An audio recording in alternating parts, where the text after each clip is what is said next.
Bueno, pues el siguiente programa, como os decíamos en el pasado, seguimos con Eduardo García Serrano, vamos a pasar del paleoperiodismo al neoperiodismo, ¿Qué términos inventamos aquí?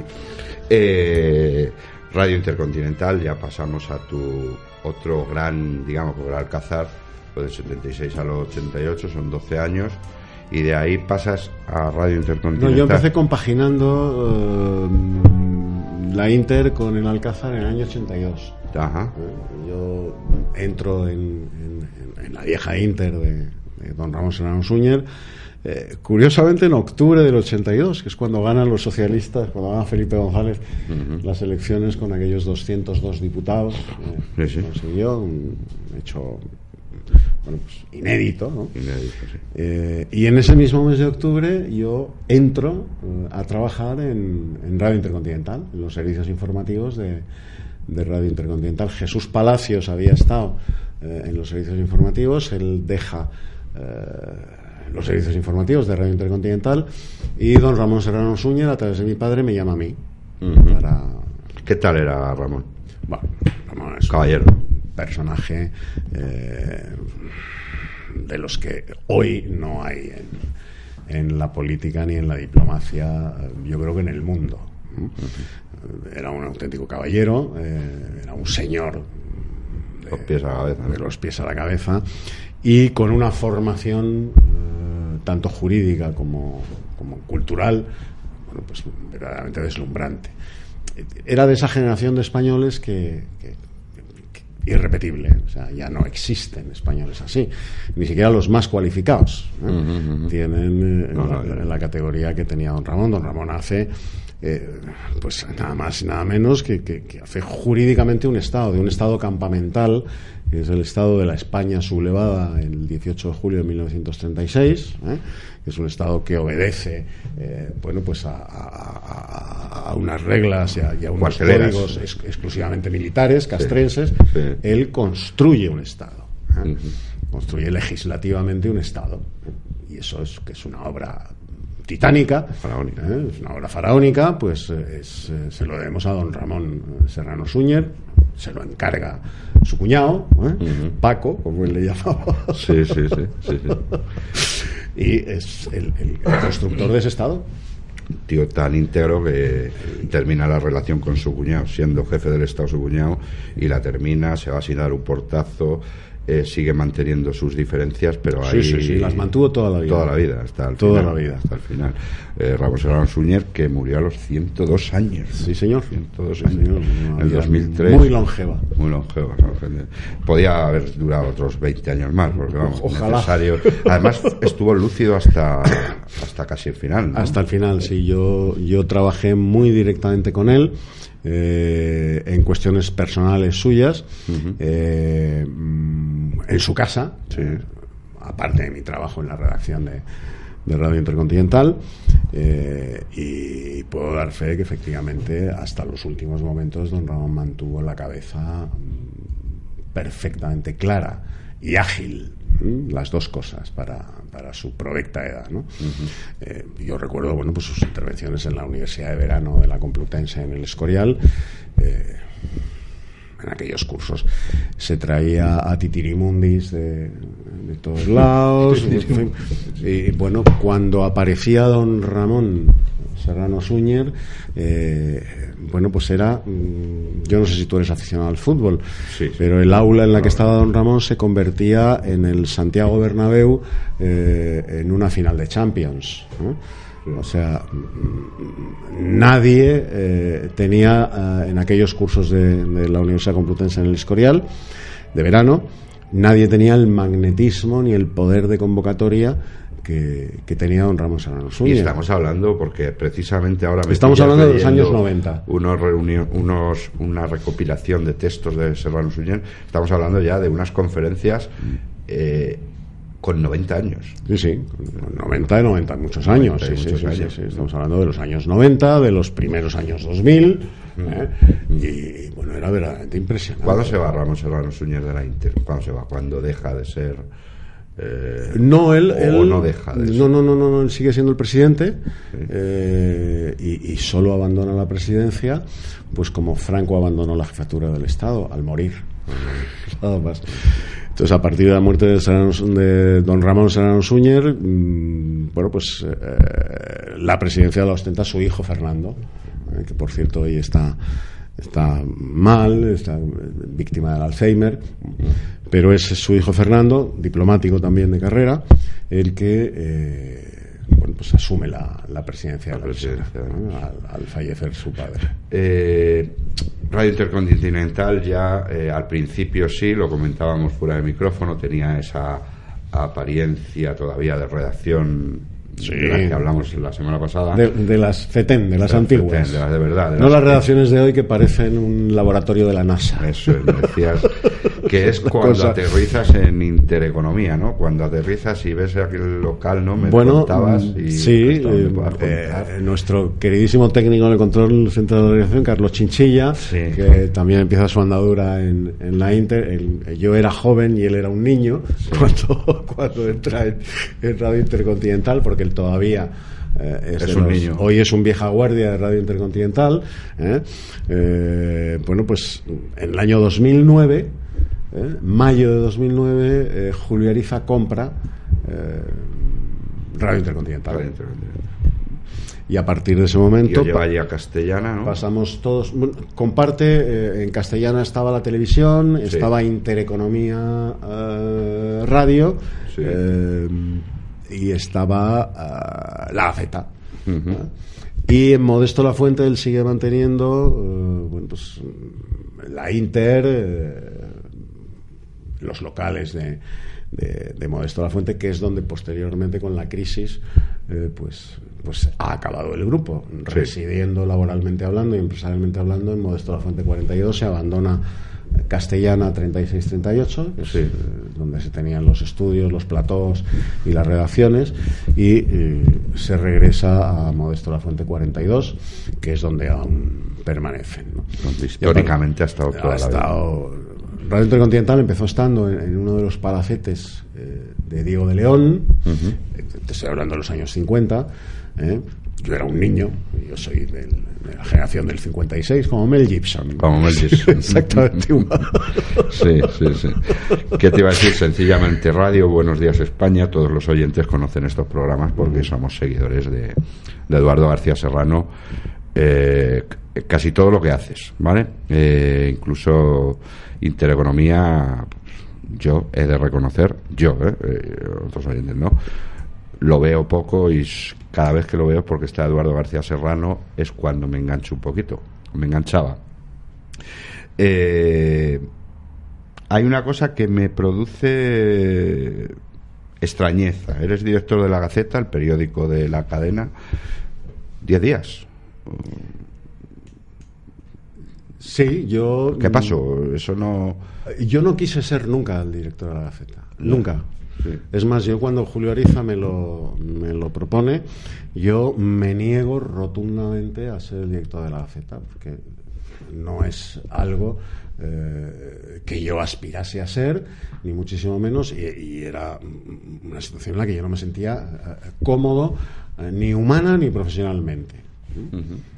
Pues por muchísimas razones. Entonces, a mí se me obliga literalmente a dirigir La Gaceta, junto con José Javier Esparza, y llega un momento en el que yo le digo a Julio, mira, no.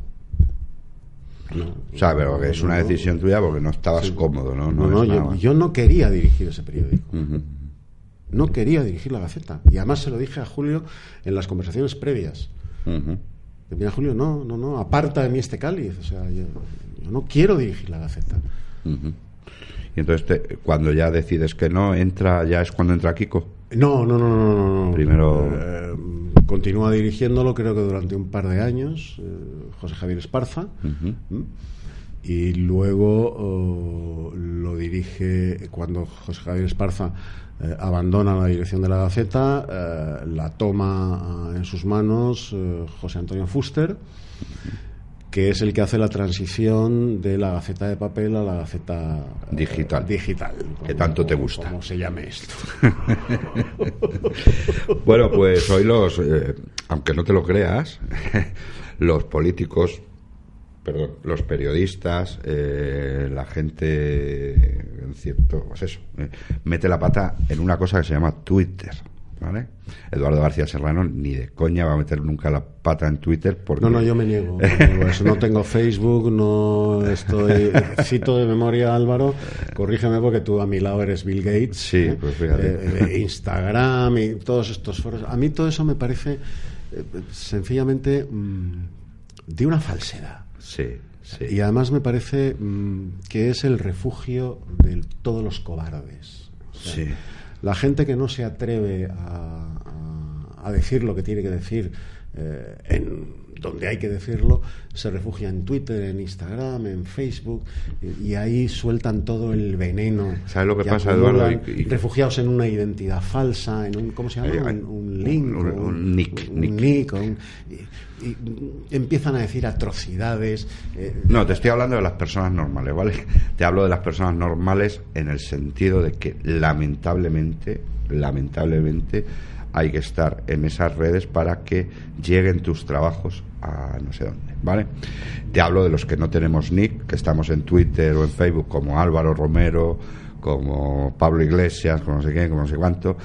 Lamentablemente es donde está la gente. Pero yo lo que quería decirle a los oyentes, luego están esos locos que dices tú, que escondidos tras una identidad falsa que se llama nick, con lo fácil que es decir identidad falsa, dicen verdaderas borriquerías. Eso ya es un patio de vecinas, ¿no? Pero a Eduardo García Serrano no le hace falta el Twitter para crear polémica, ¿vale? Y tengo aquí unas cuantas. Nos metemos en ellas. En ellas. Pero déjame que te argumente antes de meternos en ella. Vamos a ver. Juan Sebastián Elcano dio la vuelta al mundo. Y no necesito... Claro que no. No necesito estos cacharros. Claro. Hernán Cortés le dio al emperador Carlos más tierras de las que había heredado de sus padres y de sus abuelos, y no necesito... En fin... No voy a discutir contigo eso. Es que tienes razón. Pero vamos, en fin, que hoy Hernán Cortés tenía Twitter, ya te lo digo yo.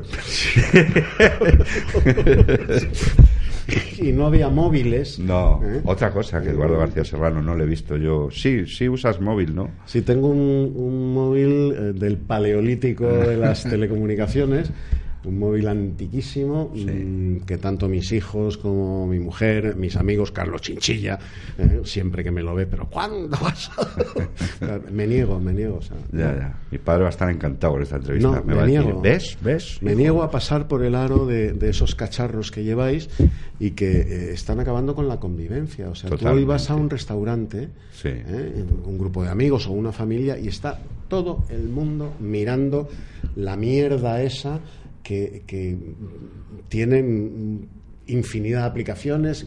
Pero ¿sabes que alguno a lo mejor está mirando un artículo de Eduardo García Serrano? Bueno, pues hasta eso me parece mal. Porque a veces cuando saltan cosas, a mí me saltan cosas de Eduardo García Serrano, pues, para que veas. Si estás cenando con unos amigos, con unos camaradas, con la familia, eso sí. Carajo, deja eso en el guardarropa. Eso sí. Pero ¿cómo que no puedes vivir? Que es que me tienen que llamar. Coño, antes la gente se levantaba, iba al teléfono del restaurante y llamaba. O decía, voy a estar en tal teléfono.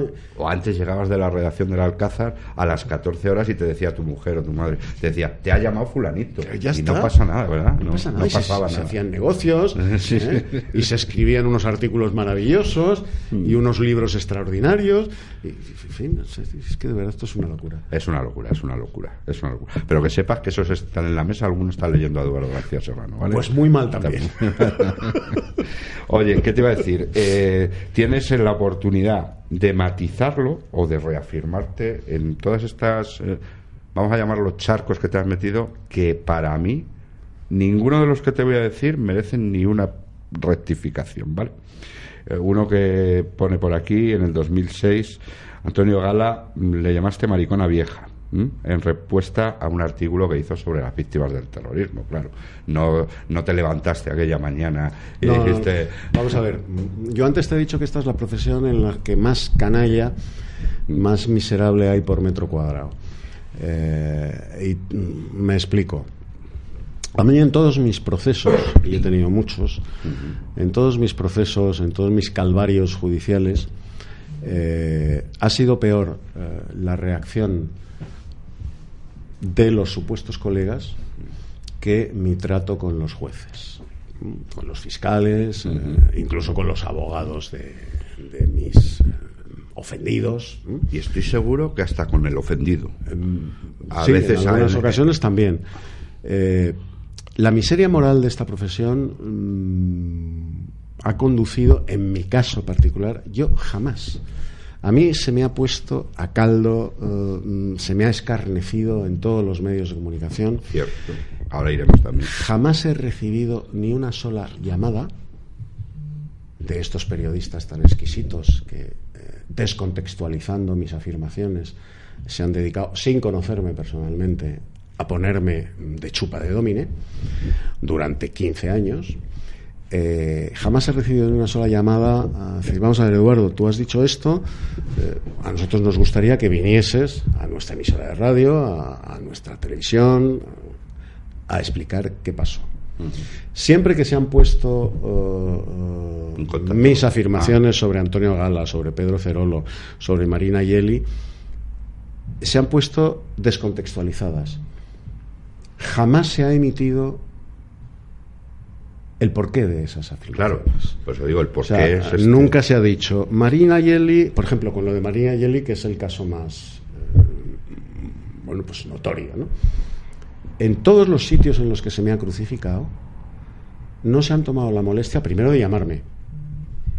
Digo yo que es algo que está en el rudimento del periodismo, ¿no? Sí. Llamar al protagonista de la noticia por lo que sea, sí, para que lo explique.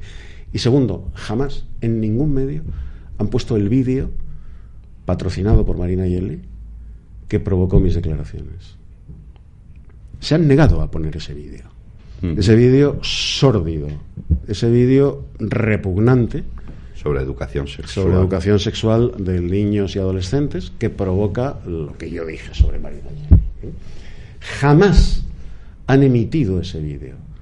Han emitido solo mis afirmaciones sobre Marina Yeli, o mis exabruptos sobre Marina Yeli, si quieres llamarlo así. No, yo no creo en afirmaciones. Pero nunca lo que ha provocado esas afirmaciones. ¿Por qué? Porque si en La Sexta, en La 4, en Telecinco, en Antena 3 dicen: vean este vídeo, esto hizo Marina Yeli, y esto es lo que hizo Marina Yeli, y esto es lo que provocó la reacción de Eduardo García Serrano. Vean ustedes cómo reacciona Eduardo García Serrano. Si hubieran hecho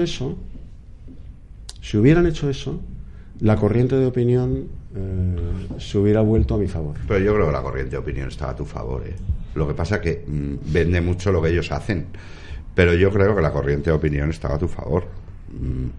Con lo de Marina Yeli, yo te puedo, en esas redes que tanto odias, yo te puedo asegurar que era un clamor el apoyo. Evidentemente era un clamor también por el otro lado, pero era un clamor el apoyo a Eduardo García Serrano. O sea que lo que pasa es que venden mucho esas cadenas que tú has nombrado, la Sexta, tal igual. Y hombre, a ti te supuso, yo sé que te supuso pues una pequeña, no depresión así, sin no, más. Pero no, fue muy duro. Fue duro, ¿verdad? Porque claro, sobre todo, muy duro no por mí, porque yo tengo la piel de hipopótamo ya, sino por ejemplo por mis hijos, ¿no? Claro. Por ejemplo, por mis hijos, que se mueven en un mundo profesional distinto al mío, por su generación pues tienen otro tipo de relaciones, otro tipo de amistades, y mis hijos tuvieron que sufrir pues el ser hijos de quienes son. Eso es duro, eso es muy duro. Entonces, además, ellos lo pasaron muy mal, porque claro, su padre estaba todos los días siendo crucificado en esos medios de comunicación, y sus compañeros de trabajo, sus amigos, en fin, cierto tipo de comentarios. He de decir que mis hijos reaccionaron muy bien, cerraron filas en torno a su padre, como no podía ser menos, pero esto no quita el sufrimiento que ellos tuvieron que padecer, ¿no? Sí. Sin que a su padre se le diera la oportunidad en esos medios llevarlo y explicarlo. Y explicarlo. explicar, ¿no? Bueno, lo que hay que explicar, para el que no lo sepa, esa señora, como haya que llamarla, rectifícame, creo que era consejera de Sanidad. Consejera de Sanidad de la Generalitat Catalana, del gobierno catalán.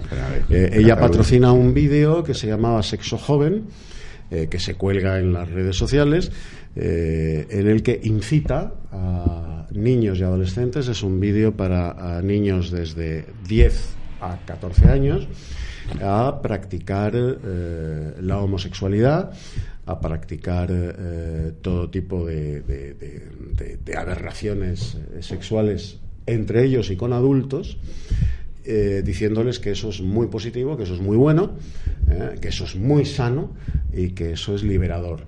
Y el vídeo termina con un niño, un efebo de 14-15 años, que está en un gimnasio y entra un adulto, un tío de unos 50 años, está representado así en el vídeo, entra al gimnasio, se tima con este crío de 14 años, se lo lleva en un deportivo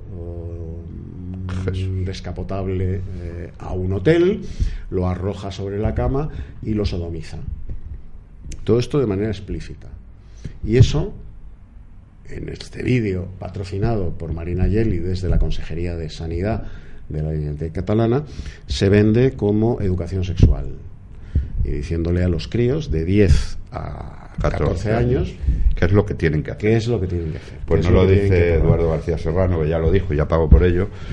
Si me preguntan a mí, ahora me está Eduardo Entonces, claro, diciendo cómo es el vídeo. Esa tipa es una puerca y una zorra, y lo estoy diciendo yo. Cuando no estoy diciendo... yo vi ese vídeo, pues te puedes imaginar, reaccioné pues como hubieran reaccionado todos los padres de este país. Sí. Todos los padres, porque no creo que haya ni un solo padre, por muy de izquierdas, liberal, muy liberal y muy progresista que diga ser, que quiera ver a sus hijos de ambos sexos entre 10 y 14 años en semejante trance. Luego, no creo que haya ni un solo padre. Que no hay ninguno. Por eso hurtan, cuando estalla el escándalo, hurtan a la opinión pública la contemplación del vídeo y acuden rápidamente a retirarlo de Internet.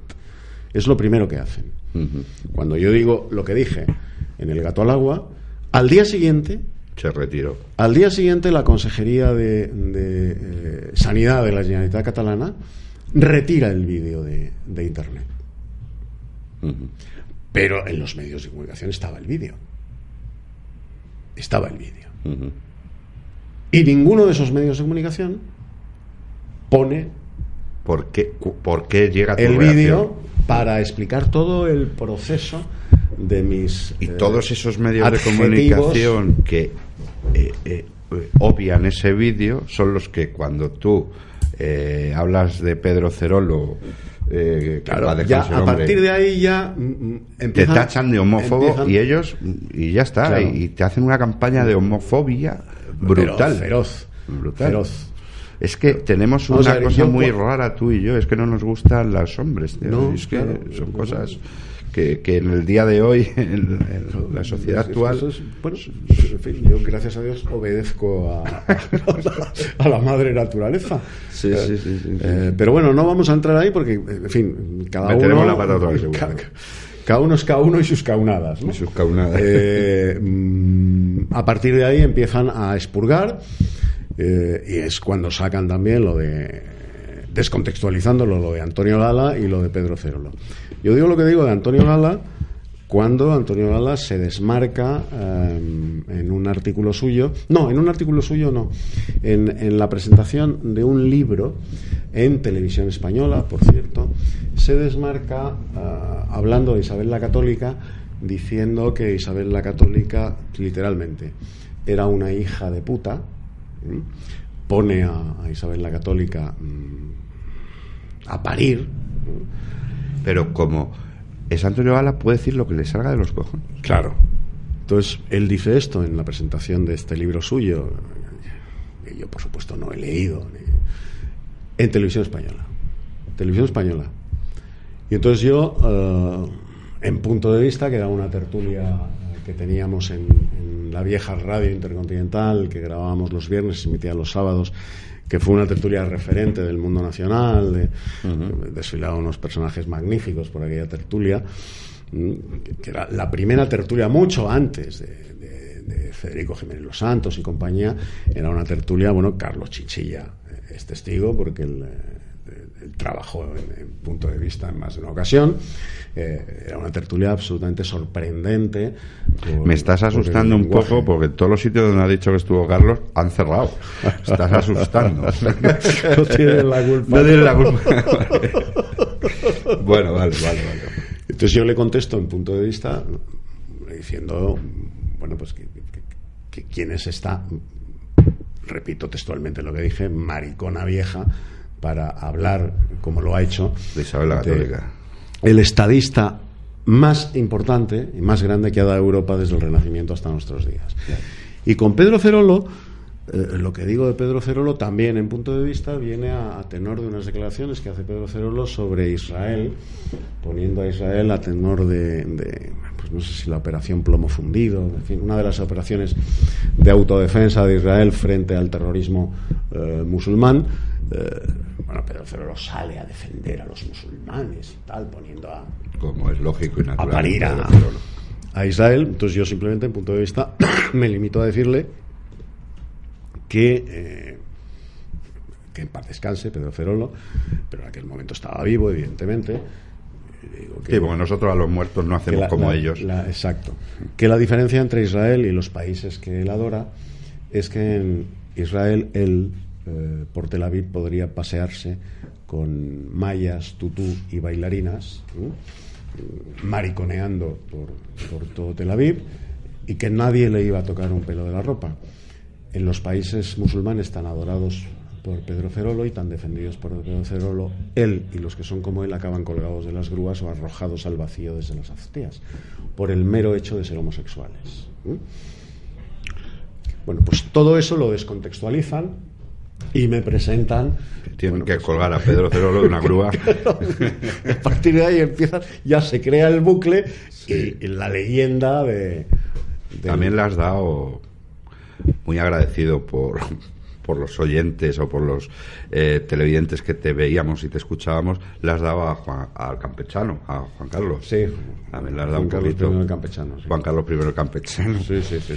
No has dejado títere con cabeza, ¿vale? Y eso te ha valido para que un periódico, que no sé si conoces porque es solo un periódico digital, pero seguro que le conoces, El Plural. Seguro que le conoces. No he leído jamás El Plural, pero conozco el periódico porque conozco a su director. ¿Cómo se llama? Conozco a su director, a Enric Sopena. Enric Sopena es un franquista reconvertido, sí.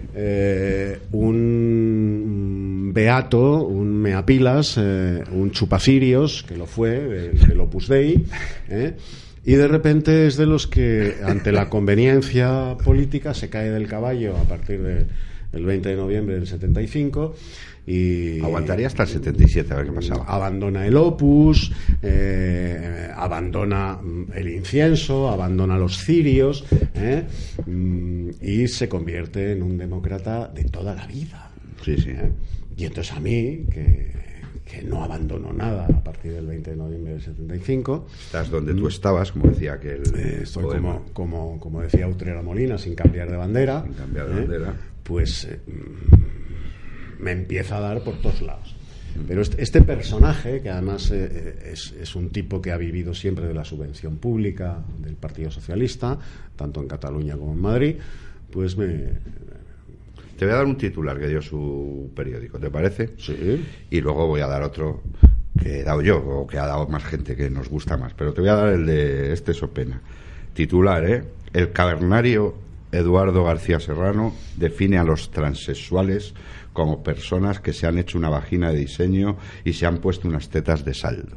El cavernario, porque lo entrecomillado, lo que has dicho, pues es que se han hecho una vagina y se han puesto tetas de plástico, no está definido, vamos.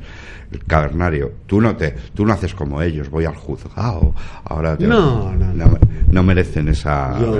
Yo mira, una de las cosas que que más echo de menos es que en la legislación española desapareciese la sanísima costumbre, honorable costumbre del duelo. Es que es genial aquello. Yo no acudo a los tribunales. Yo, si hubiera tenido la fortuna de vivir pues en el siglo de oro y en siglos posteriores, yo no hubiera llevado a los tribunales a un chiquilicuatre, a todos los chiquilicuatres que se dedican a... Lo hubieras lanzado el guante, ¿no? Yo los hubiera lanzado un guante y los hubiera citado como Quevedo, como Don Miguel de Cervantes,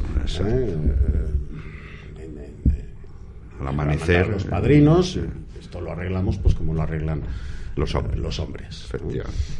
Luego hay otro Desaparecida la costumbre del duelo, pues ¿para qué te vas a enganchar en un proceso judicial con unos miserables como estos que además sabes que tienen al poder judicial y al poder político de su parte? Entonces, ¿para qué? Gastar tiempo, dinero, energía, categoría, rebajarme a llevar a Enric Sopena a los tribunales. ¿Pero quién es Enric Sopena? Si Enric Sopena es un mendigo de la democracia, es un tipo que si le quedan 2 gramos de dignidad personal, se afeitará con los ojos cerrados. Por no verse la cara. Sí. Por no verse la cara, por no meditar ante el espejo como hacemos todos cuando nos estamos afeitando. ¿Qué has hecho? ¿Quién soy? ¿Cómo estoy? ¿Qué has hecho? O sea, un tipo que tiene que dar asco el verse. Que era un franquista baboso, porque los hubo, franquistas babosos, claro, los hubo, que era un meapilas profesional del Opus Dei y que de repente gira 180 grados. Sí, 180 grados. Abomina de todo lo que ha sido y se dedica a insultar, subvencionar a todo lo que él cree que es democráticamente satánico, como yo, o en fin, que no es progresista como él. Uh-huh. Pero es que Enric Sopenas, en el mundo del periodismo, hay miles, cientos de miles. Te voy a nombrar a otro que creo que no has tenido encontronazo con él, creo, pero a lo mejor sí, que el mejor panegírico que he leído yo, uno de los mejores sobre José Antonio Primo de Rivera, sobre Franco, Eduardo Aro Teclen. Sí, hombre. Otro. ¿Con este has tenido enfrentamiento? No tengo conocimiento. No, con Eduardo Pero Aro Teclen, también muy demócrata de toda la vida. Sí, Eduardo Aro Teclen, vamos a ver, fue de los miserables que se permitió el lujo de escupir incluso sobre los que le proporcionaron trabajo, salvaron la vida de su padre.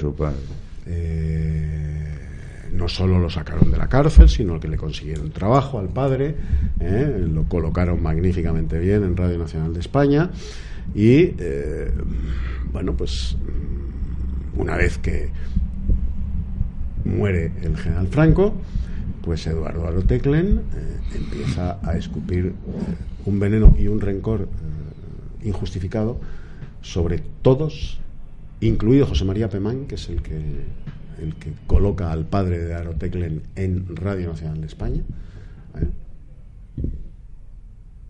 Empieza a escupir sobre la gente que se ha portado magníficamente bien con él. Así terminó en la cadena SER. No había otro.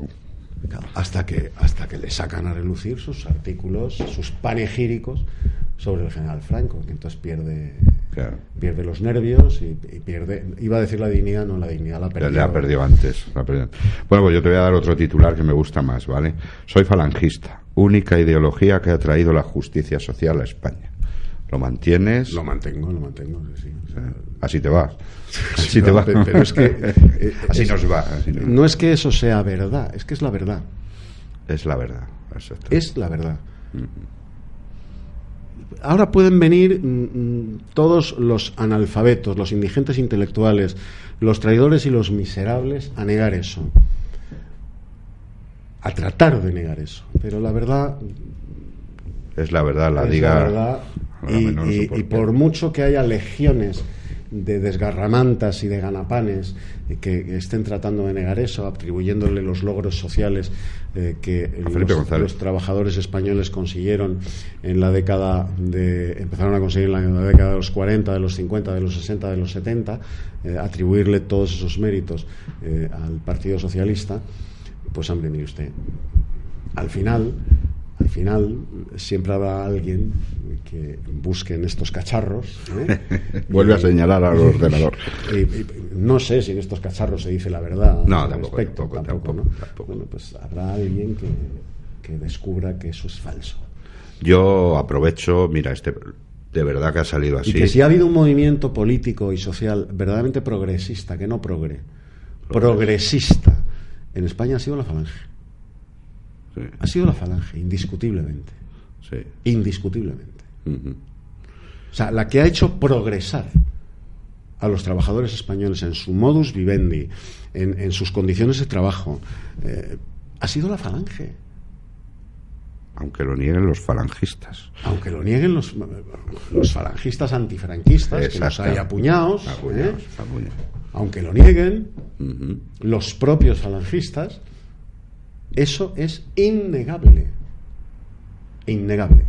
Pues te voy a meter en una encerrona, porque cuando sale este programa, 19 de febrero, está en la calle desde hoy un libro que ha publicado mi editorial, que ha escrito Francisco Torres, que se llama Franco Socialista, que habla precisamente de todos esos logros sociales para que a esta generación inculta, a ver si alguno lee de dónde vienen todos estos logros sociales que ahora están perdiendo. Con lo cual va a ser la presentación en breve, y te estoy tirando el guante, que te agradeceríamos muy mucho que estuvieras con nosotros, acompañándonos, porque hay que dejar claro a esas generaciones. Paco Torres, además, es un tío extraordinario, vamos. Paco Torres es un buen tipo, sí señor, y además franquista también, no lo niega, así le va también, así nos va a todos. Hay que explicar muy bien eso, hay que explicar de dónde viene la seguridad social, esa que se están cargando, hay que explicar de dónde viene el subsidio, ese que se están cepillando, esas jubilaciones, ese seguro médico.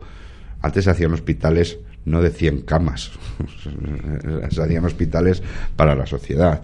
Bueno, todo eso habría que explicarlo. Se nos está volviendo a ir el tiempo y quería meterme ya en la actualidad. Mira, José Antonio Girón es el ministro más joven que ha habido en la historia de los gabinetes españoles. Sí. A José Antonio Girón le hace ministro de Trabajo el general Franco con 27 años.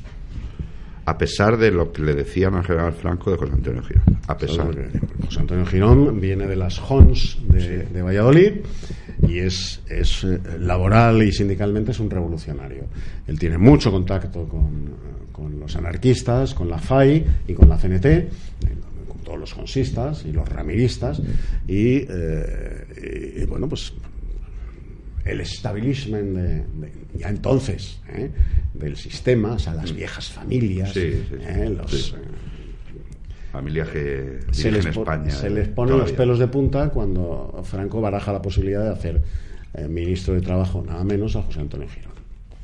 Bueno, Franco tira para adelante y le hace ministro de Trabajo. José Antonio Girón y mi padre fueron, además de camaradas, íntimos amigos toda la vida. Toda la vida. Y Franco le da solamente una instrucción a Girón cuando lo hace ministro de Trabajo, en el año 1947. Le dice: José Antonio, para los trabajadores lo que haga falta.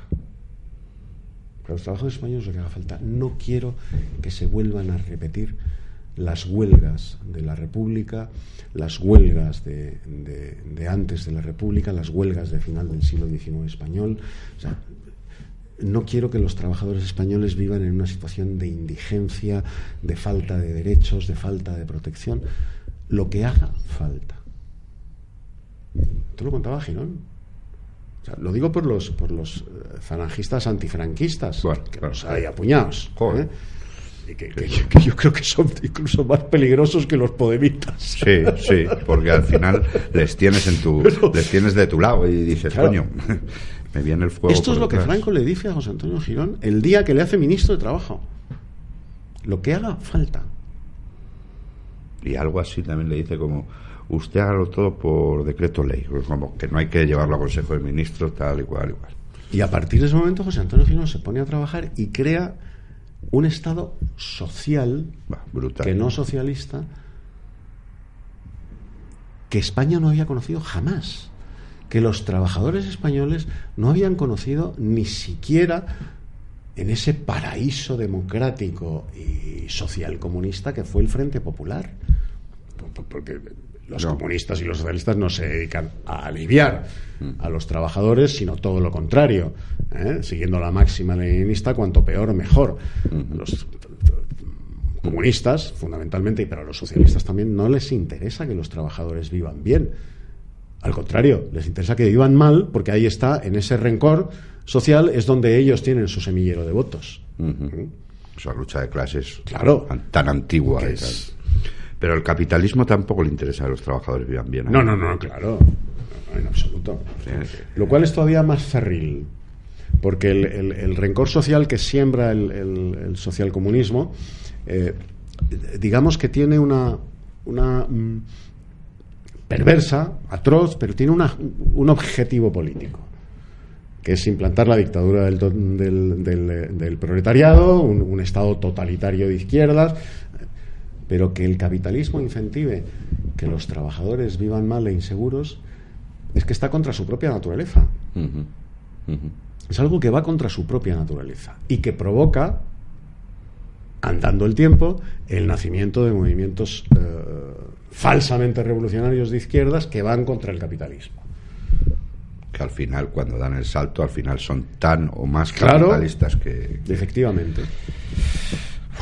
Vale, pues nos queda ahí, vamos a la actualidad más reciente, ¿vale? Eduardo, ¿ETA ha ganado la batalla? Y en toda la línea. En toda la línea. O sea, ETA no solo no ha sido derrotada, o sea, no ha quedado en tablas, ni siquiera ha quedado en tablas con el Estado español, sino que ha ganado en toda la línea. Hoy el programa político que se desarrolla en el País Vasco es el programa político de ETA. Y por ende, el programa político de todo el nacionalismo separatista. Y acabo de pronunciar un pleonasmo, pido perdón por ello porque... Pues separatismo, está claro lo que has querido decir. Bebe de los beneficios que ha conseguido ETA después de estar 50 años asesinando españoles y haber conseguido que los gobiernos de España claudicasen ante ella por intereses políticos, porque al nacionalismo, al que tanto se le temía después de la muerte de Franco, los nacionalistas entonces, yo he sostenido siempre que, porque además lo viví, los nacionalistas que había entonces cabían todos en un taxi con el asiento delante vacío y aquí corrió una epidemia de miedo a las justas reivindicaciones de los nacionalistas catalanes, vascos y gallegos, de Galeuzca, la Galeuzca de la Segunda República, y se les entregó todo, hasta el sistema electoral que padecemos. Sí, eso. Se les entregó todo. ETA ha estado 50 años matando y ha dejado de matar no porque el Estado la tuviera cercada, porque ETA es muy perspicaz y sabía que la sangre en la calle ya no tenía el aplauso social que en los años 70, 80, 90 tenía. Que lo ha tenido, pero vamos, que sí lo ha tenido. Decimos algunos por si no lo recuerdan. El aplauso social e incluso el aplauso a través de la justificación periodística que ha tenido en los medios de comunicación. Ojo, El propio Iñaki Gabilondo es responsable de eso, muy directo. Entonces ETA percibe perfectamente, con talento, no voy a decir inteligencia, pero sí talento político natural, percibe que el secuestro, el bombazo y el asesinato en la calle ya no cosecha el aplauso social, o por lo menos el silencioso consenso, y que hay que cambiar. Y es ETA la que dirige su proceso frente a Zapatero, la que dirige su proceso de metamorfosis. cambiar del crimen permanente al otro crimen permanente, que es el separatismo, ¿no?, desde las instituciones del Estado. Entonces ETA pasa de dominar con la pistola a dominar con los presupuestos municipales, los presupuestos autonómicos, después de, además, haber practicado durante 50, 60 años una operación de ingeniería social en la cual ha intoxicado, ha emponzoñado a toda la sociedad vasca, a la sociedad navarra y, por supuesto, por contagio, al nacionalismo catalán y al nacionalismo gallego, incluso al nacionalismo andaluz. ETA ha vencido en toda la línea. ETA hoy maneja un presupuesto multimillonario. ETA tiene acceso a la información sensible del Estado a través de los censos municipales, de los censos de Hacienda. Está en los ayuntamientos, está en los parlamentos, incluso está en el Parlamento de Madrid, en el Parlamento de la Nación, en la carrera San Jerónimo. ¿Quién es capaz de decir, en serio, que ETA ha perdido? Que ETA ha sido derrotada. ¿Pero de qué estamos hablando? ETA ha conseguido que haya 300 asesinatos que ni siquiera se ha iniciado su investigación. ETA ha conseguido que sus asesinos salgan de la cárcel y además salgan galleando de la cárcel y que sean recibidos pues como héroes en sus pueblos y en sus aldeas. Y hay de aquel que se atreva a decir lo contrario. A decir lo contrario. Sí.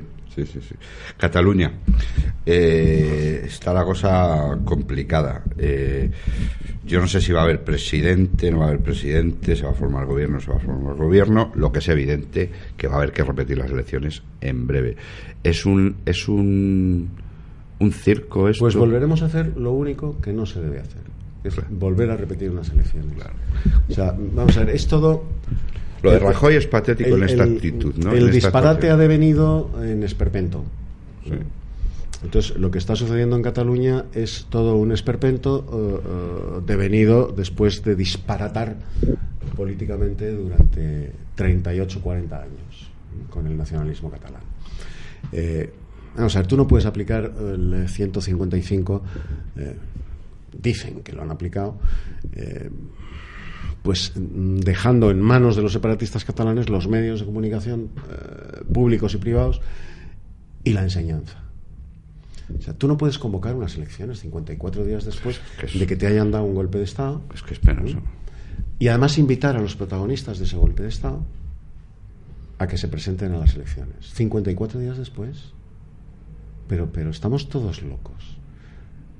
Tú no puedes consentir que delincuentes convictos y delincuentes confesos y prófugos se presenten a unas elecciones. ¿Pero qué sistema es este? Tú no puedes consentir lo que hemos visto el otro día, que el presidente del nuevo Parlamento de Cataluña, surgido de esas elecciones tóxicas, se traslade a Bruselas a reunirse con un delincuente prófugo de la justicia española. El presidente del Parlamento de Cataluña es el presidente de una institución del Estado español, un altísimo representante de una altísima institución del Estado español, que es un parlamento regional. Y en calidad de tal se va a Bruselas a reunirse con un delincuente huido, prófugo de la justicia española, y no pasa nada. No pasa nada. Y en su discurso de investidura como presidente, pues hace un discurso exactamente igual al que se vino haciendo hasta la proclamación de la República Independiente de Cataluña. ¿Qué solución tiene eso? Pues mira, la solución tiene la solución pacífica es la intervención de la comunidad catalana. Ya sé que esto a los bienpensantes, a los políticamente correctos, a los de la pomadita progre le chirría, es la intervención de la comunidad catalana durante 50 años. Punto. Para revertir la operación de ingeniería social que se ha hecho desde hace 40 años. Eso no lo arreglas en 50 días. O sea, tú tienes que generar promociones y generaciones de catalanes que sepan la verdad y que sigan la verdad. O sea, que Cataluña es España. Y para eso tienes que intervenir los medios de comunicación. Pero no para hacer propaganda de Mariano Rajoy o del que venga, España, sino para contar la verdad de España, desde los medios de comunicación y desde el sistema educativo catalán. Y eso te hacen falta 50 años para revertir la situación. Por lo menos los mismos que llevan revirtiendo. O sea, estamos en una situación en la que vamos a ver si salvando las coordenadas espaciotemporales y la dimensión de las situaciones. ¿Alguien se imagina que cuando los aliados entran en Berlín en mayo de 1945, te estoy viendo, los rusos por el este y los angloamericanos por el oeste, al entrar en Berlín, después de tomar Berlín, la capital del Reich, hubieran dejado los medios de comunicación alemanes en manos de los nazis y que hubieran entrado allí aplicando el 155 ciertamente violento los aliados en Berlín, que hubieran ocupado todas las estructuras de poder, pero que los periódicos y las emisoras de radio hubieran seguido en manos de los discípulos de Goebbels. ¿A qué es una situación esquizofrénica? Sí. Es que no se hubiera podido dar. Los medios de comunicación y la escuela. escuela. Y que la escuela alemana, a partir del final de la Segunda Guerra Mundial, hubiera seguido en manos de profesores nacionalsocialistas. Es que es el ejemplo clavado, ¿eh? O sea, lo has clavado.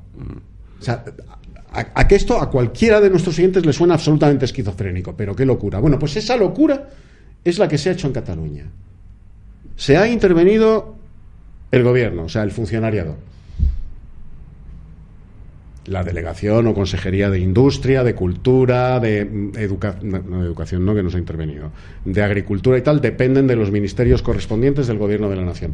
Pero los medios de comunicación y el sistema de enseñanza siguen en manos de los Goebbels del separatismo. Y los mensajes que reciben los catalanes en las televisiones que tienen en sus casas, en los aparatos de radio que tienen en sus casas, en sus coches, en sus cacharritos esos que os ponéis, en sus iPhones y en sus...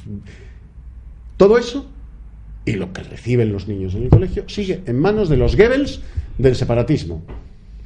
¿Pero qué gana usted interviniendo la Consejería de Industria? O de Pesca. O de Pesca. Y que las butifarras se etiqueten así guasá y que eso se ordene desde Madrid. Sí, la educación y los medios de comunicación siguen en manos de los Goebbels del separatismo catalán. Patético. ¿Qué está usted ganando? Nada. ¿Por qué? Patético. Porque no les quiere derrotar. Así es. Nos queda muy poquito. Tan poquito como que ya me ha caducado lo del ticket de la hora que venga, vamos que son 90 euros, ¿no? Lo hago desde el móvil. Fíjate, Eduardo. Bueno, pues nos quedan 7 minutos. No sé si... qué tontería voy a decir, claro que lo sabes. La nueva propuesta de ley de memoria histórica que ha metido el Partido Socialista. La Comisión de la Verdad. La Comisión de la Verdad. George Orwell. El Ministerio de la Verdad en 1984. Pero eso es lo que se ha hecho, lo que se pretende efectivamente llevar a cabo. La Comisión de la Verdad. Pero, ¿qué te iba a decir? Nos va a afectar a la vida diaria a los que no vamos a negar nunca lo que es la verdad. Entonces quiero decir que van a ir a por nosotros directamente, ¿no? Sí, a partir de este momento... Cuando eso empiece a funcionar, y funcionará, y sobre todo en los primeros compases de esa comisión de la verdad a la que acudirán infinidad de incompetentes de la izquierda que no tienen otra manera de ganarse el pan. No sé si te has enterado que uno de los que están en este comisionado ha dicho que el Cara al Sol se creó en 1925. No sé si has oído. Claro. O sea, estos son los que van a decidir. Tú fíjate. ¿Qué acabo de decir, Álvaro? Acudirán los incompetentes de la izquierda que no tienen otra manera de ganarse el pan. Porque son analfabetos funcionales y analfabetos titulados. Sí. Claro, el Cara al Sol se creó en 1925.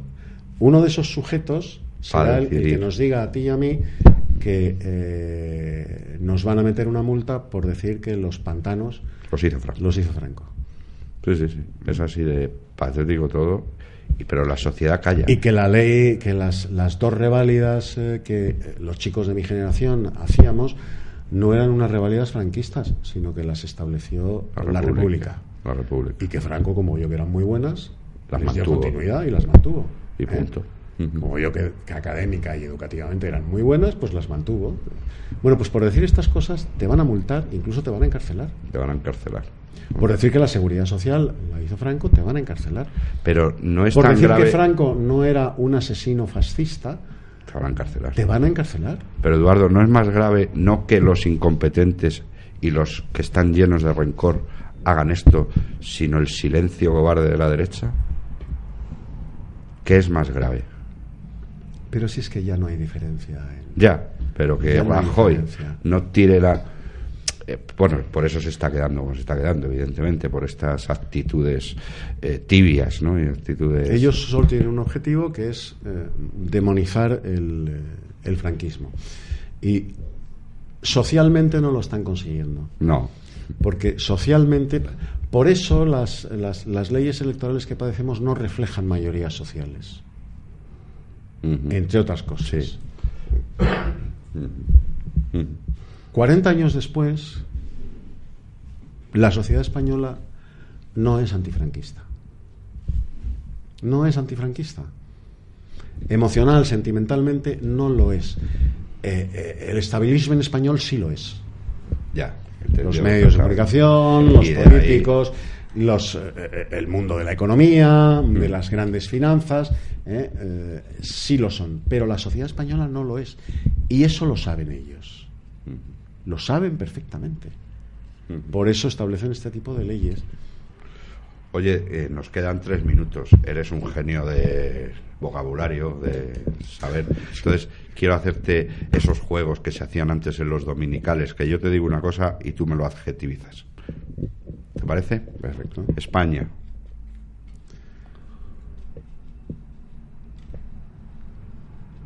España es lo más grande que ha creado la política y la humanidad.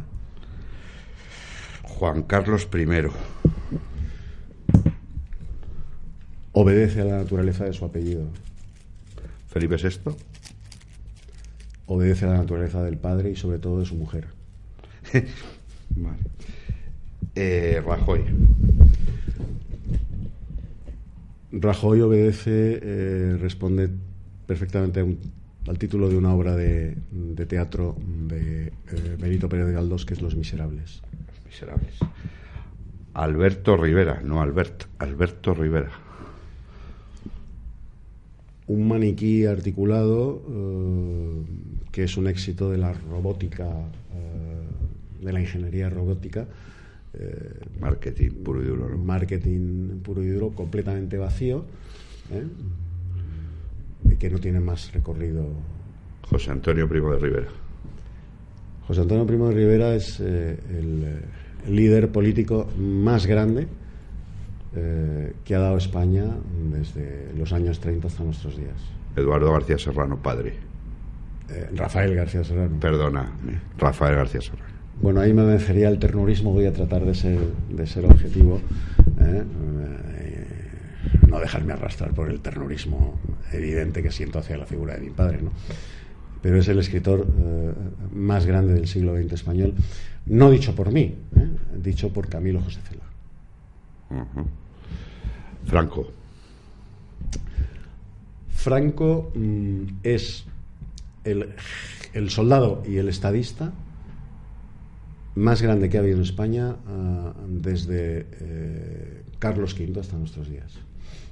Blas Piñar. Blas Piñar fue un valiente que al final no pudo, no supo, no quiso culminar la gran obra política que había conseguido aglutinar en torno a sí. Nos tenemos que despedir, que me está haciendo señales Carlos. Álvaro Romero. Álvaro Romero, un tipo muy grande y un camarada que ha demostrado serlo. Era broma. Eduardo, muchas gracias. Gracias a vosotros. Seguimos. Gracias a todos.